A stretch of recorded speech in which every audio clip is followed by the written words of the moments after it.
motion case study questions. Hello students. So now we will practice some case study based questions here. So we take up the first question. So here you have to read the paragraph or given passage and answer the questions accordingly. So we take up the first paragraph.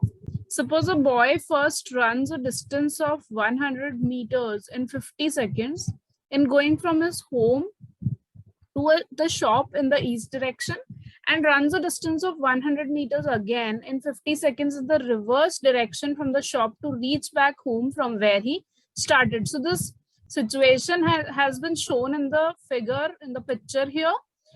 He starts from home, okay, and runs 100 meter, time taken 50 seconds, again goes back in the opposite direction.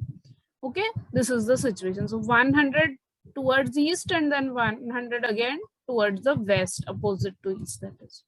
So you have to answer, find the speed of the boy. So obviously we know that speed is given by total distance traveled upon total time taken.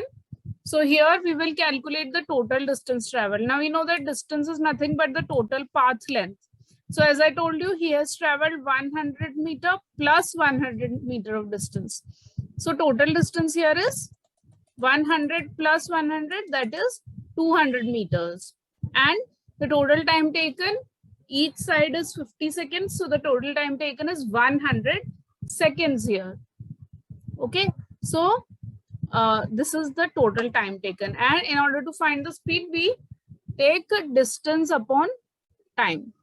And when we solve it for this one, we cancel out and what remains is 2 meter per second. So here the speed of boy is 2 meter per second, which is option B.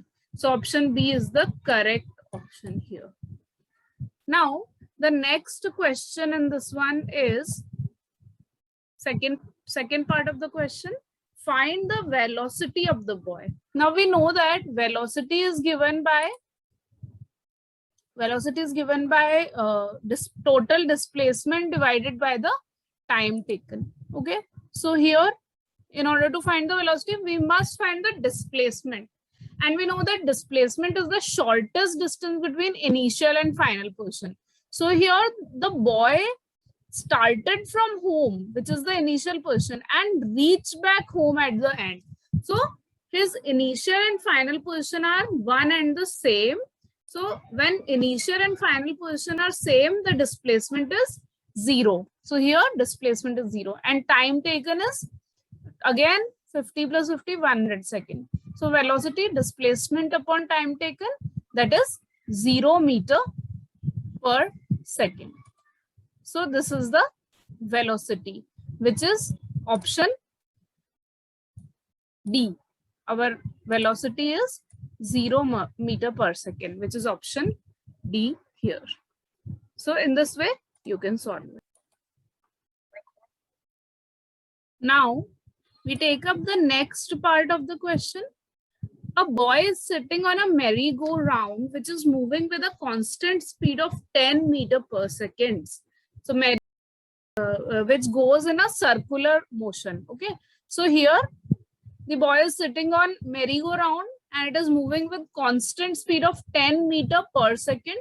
Okay, so the speed is constant and the motion is circular motion, because merry-go-round always goes in a circular motion, and since speed in this circular motion is constant, so it is a type of uniform circular motion. And since we know that in uniform circular motion the object is in accelerated motion, the reason being because here even though the speed of the object or speed of merry-go-round is constant, its direction is changing, as we have studied in case of uniform circular motion.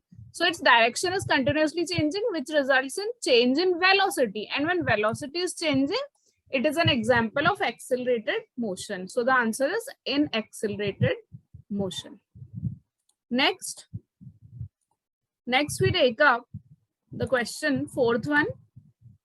In which of the following cases of motion the distance moved and the magnitude of displacement are equal?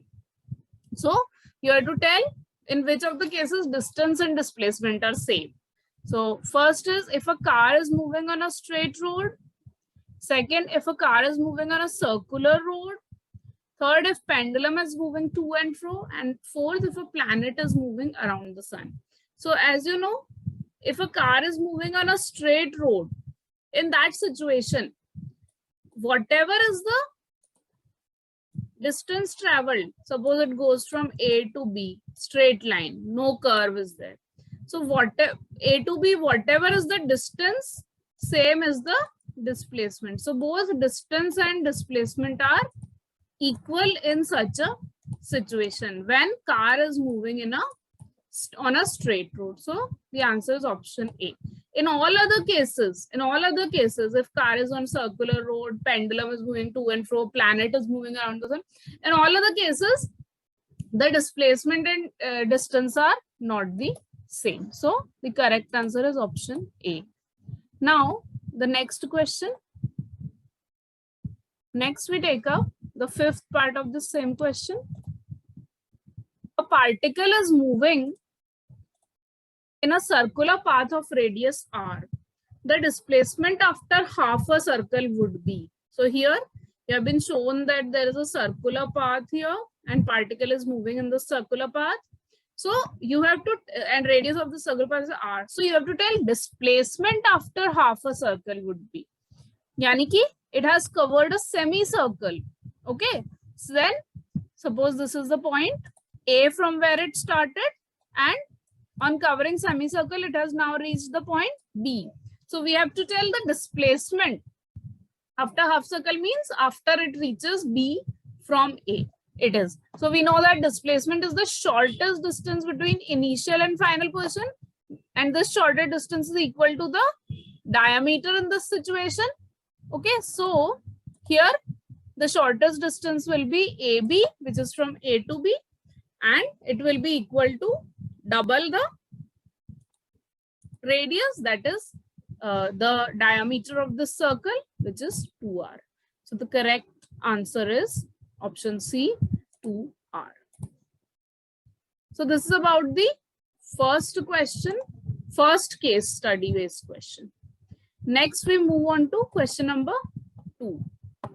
That is, again, you have to read the passage and answer the related questions. One day, Rahul decided to go to his office by his car. He is enjoying the drive along with listening to old songs. His car is moving along a straight road at a steady speed. Steady means constant speed. Okay. So the car is moving with a constant speed here.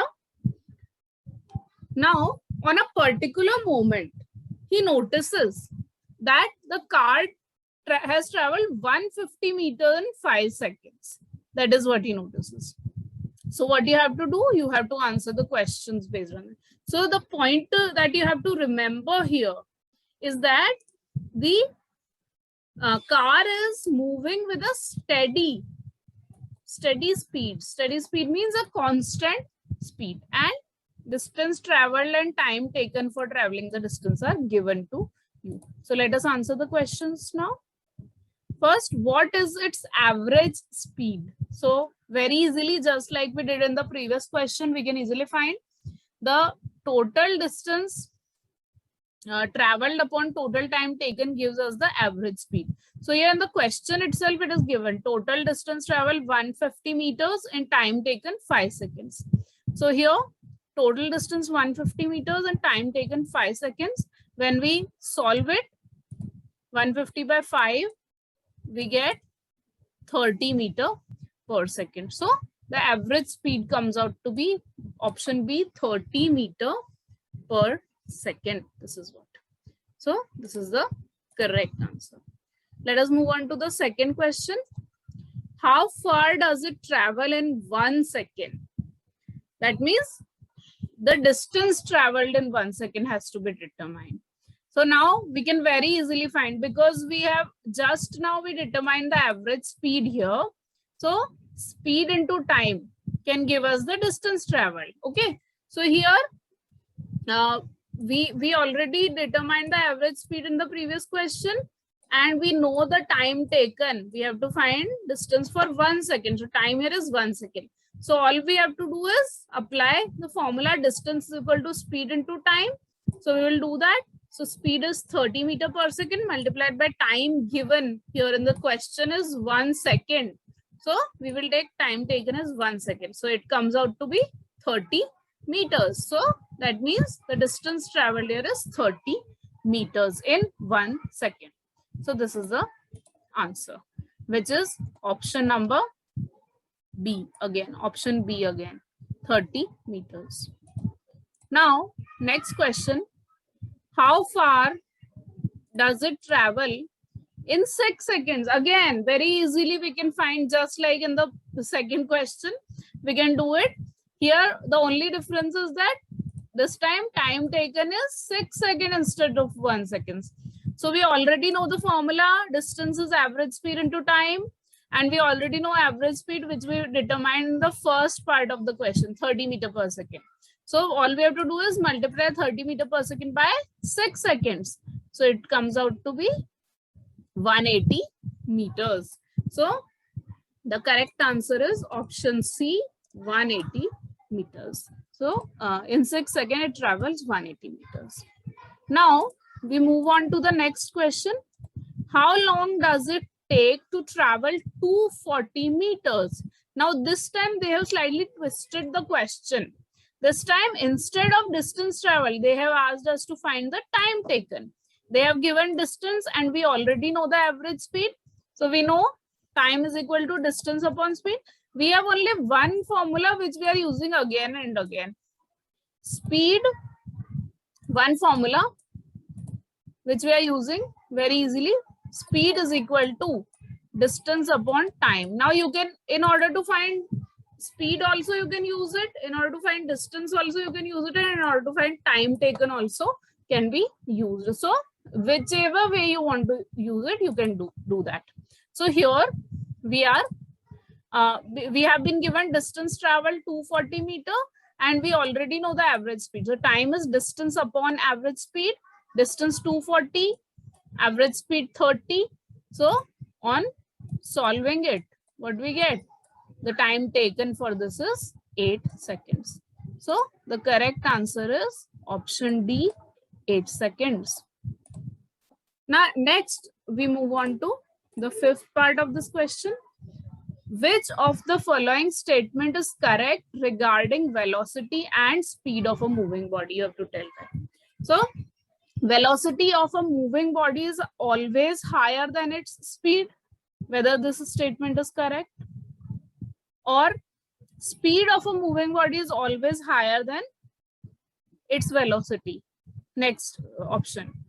Option C, speed of a moving body is its velocity in a given direction.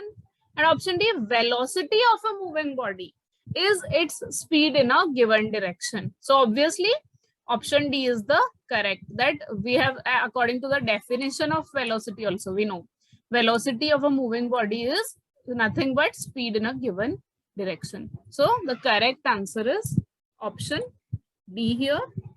We can easily mark it. So in this way, you can easily solve the case study based questions. Next, we will take up the third case based question. Aditya started driving his car. He increases the speed till 4 seconds, and then he kept his car, it should be car, in constant speed for 6 seconds. Then after he decreases the speed of car up to another 6 seconds. So after reaching at the starting place, he draws the speed time graph of his 16 seconds driving. So all in all, you have been given a speed time graph for the whole journey. Okay, so in this graph, you can see there are 3 portions of the graph. The first part, which has been represented by OA, this, This OA is a slanting straight line which represents uniform acceleration. Speed time graph, this type of speed time graph represents uniform acceleration. AB, it is a straight line parallel to time axis. This type of speed time graph shows constant speed or zero acceleration. And BC, it is a slanting straight line, but it represents retardation, negative acceleration. All these type of graphs have been taught to you during the explanation of the chapter. So now we have to answer questions based on this graph, the given graph. First question, what type of motion is represented by OA? Again, जैसे मैंने बोला, I just now said, because it is a speed time graph is a slanting straight line. So it represents uniform acceleration. That is, we know it from our previous knowledge of speed time graph. So this type of curve represents nothing but uniform acceleration.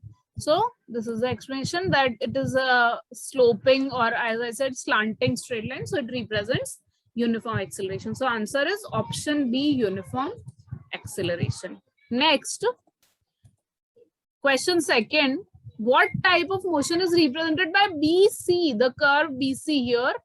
So as we know, as I just now told, it's a negative slope. So it represents a negative acceleration, okay? Because the speed of the body is decreasing here. So acceleration means change in speed is taking place. What is the definition of acceleration? Change in velocity of object with time. So here change in speed is taking place, but it is a decreasing change, declining change here in this curve BC. That's why we say that acceleration is negative here. So negative acceleration. So option A was uniform, answer to first question was uniform acceleration. Answer to second question is negative acceleration. Next, we move on to third part of this question.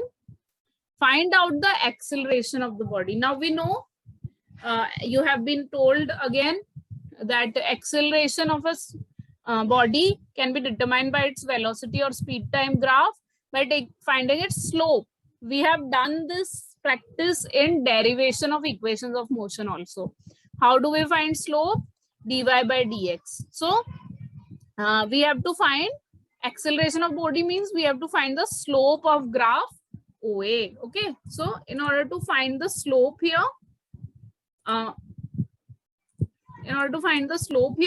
what we do is we have to take dy.